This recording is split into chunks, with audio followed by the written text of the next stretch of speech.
শ্রী শ্রী মায়ের কথা। মাঝরাতে শোনা গেল মায়ের কণ্ঠস্বর, গিরিশ আমি এসেছি। 1907 খ্রিস্টাব্দ। গিরিশ তার বাড়িতে দুর্গাপূজার আয়োজন করেছেন। তার শ্রী শ্রী মায়ের শরীর তখন ম্যালেরিয়ায় ভুগে ভুগে অত্যন্ত কাহিল, খুবই ক্লান্ত। একান্ত বাসনা শ্রী শ্রী মা যেন তার বাড়িতে দুর্গোৎসবের সময়ে উপস্থিত থাকেন, কিন্তু শারীরিক কারণেই তার পক্ষে কোথাও কোনো অনুষ্ঠানে যাওয়া সম্ভব ছিল না। চিকিৎসকেরও নিষেধ, কিন্তু গিরিশ বেঁকে বসেছেন। মা না এলে তিনি পূজা করবেন না। তাই গিরিশের বাড়িতে অবশেষে মা এলেন। শ্রী শ্রী মায়ের সম্মুখেই কল্পারম্ভ হলো। সেবার গভীর রাতে সন্ধি পূজার সময়, তাই স্থির হলো অত রাতে মা আর সেই দিন আসবেন না। এই খবর শুনে আশাহত গিরিশ মুহ্যমান হয়ে পড়লেন। স্থির করে ফেললেন সন্ধি পূজার সময় তিনিও আর পূজা মণ্ডপে আসবেন না। হঠাৎ গভীর রাতে খিড়কির দরজায় শোনা গেল শ্রী শ্রী মায়ের মৃদু কণ্ঠস্বর, আমি এসেছি। গিরিশ ছুটে গেলেন, শ্রী শ্রী মাকে নিয়ে এলেন পূজা প্রাঙ্গণে।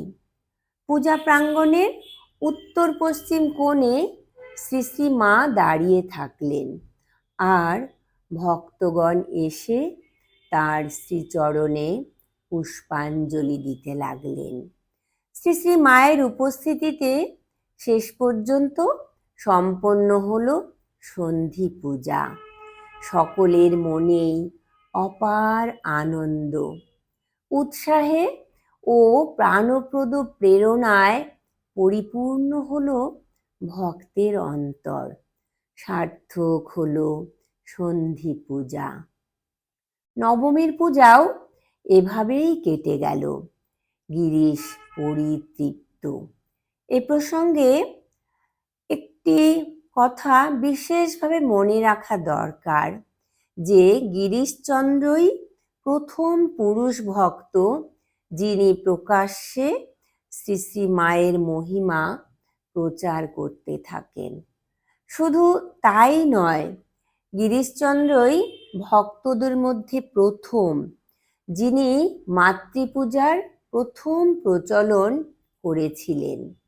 স্বামীজি 1894 খ্রিস্টাব্দে শিবানন্দজিকে লিখেছিলেন, গিরিশ ঘোষ মায়ের পূজা খুব করছে, ধন্য সে, আর তার কুল ধন্য।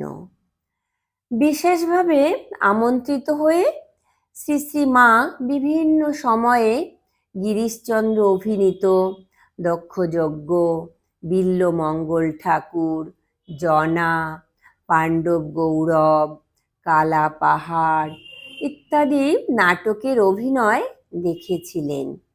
ব্রহ্মচারী অক্ষয় চৈতন্যের বিবরণ থেকে জানা যায় শ্রী শ্রী মা দক্ষযজ্ঞ অভিনয় দর্শন করে ভাবাবিষ্ট হয়ে পড়েছিলেন। একবার মিনার্ভা রঙ্গমঞ্চে পাণ্ডব গৌরব নাটকে গিরিশচন্দ্র কঞ্চুকে সেজেছিলেন। অভিনয় শেষে শ্রী শ্রী মা সমাধিস্থ হয়ে পড়েছিলেন। এভাবেই নাট্যাচার্য গিরিশচন্দ্র তার নটজীবনের শ্রেষ্ঠ উপহার লাভ করেছিলেন শ্রী শ্রী মায়ের কাছ থেকে। গিরিশচন্দ্র অনেক নাটক, কবিতা, গান রচনা করেছিলেন। স্বভাবতই প্রশ্ন ওঠে, তার লেখনীতে শ্রী শ্রী মা স্থান পেয়েছিলেন কি? হ্যাঁ, পেয়েছিলেন। বিচিত্র সে ঘটনা।